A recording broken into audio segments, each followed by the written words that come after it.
அஸ்ஸலாமு அலைக்கும் வரஹ்மத்துல்லாஹி வபரகாத்துஹு. நாளும் ஒரு நபிமொழி.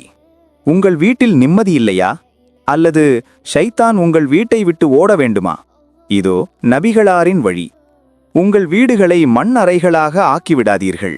எந்த வீட்டில் சூரத்துல் பக்கரா ஓதப்படுகின்றதோ அந்த வீட்டை விட்டு ஷைத்தான் விரண்டு ஓடுகின்றான் என நபி ஸல்லல்லாஹு அலைஹி வஸல்லம் அவர்கள் கூறினார்கள்.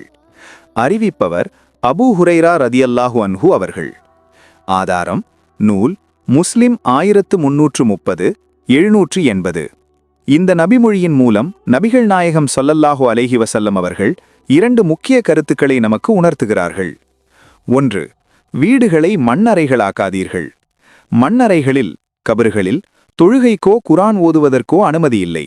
நம் வீடுகளில் குரான் ஓதப்படாமலும் தொழுகை நடைபெறாமலும் இருந்தால் அந்த வீடு உயிருள்ளவர்கள் வாழும் இடமாக இருந்தாலும் அது ஆன்மீக ரீதியாக ஒரு மண்ணறை போன்றே கருதப்படும். 2. ஷைத்தானிடமிருந்து பாதுகாப்பு. குரானின் 2வது அத்தியாயமான சூரத்துல் பக்கரா ஓதப்படும் இடத்திலிருந்து ஷைத்தான் விரண்டு ஓடுகின்றான். தீய எண்ணங்கள், குடும்பத்தில் தேவையற்ற சச்சரவுகள் மற்றும் ஷைத்தானிய ஊசலாட்டங்களில் இருந்து வீட்டை பாதுகாக்க இந்த அத்தியாயத்தை ஓதுவது ஒரு கேடயமாக அமைகிறது.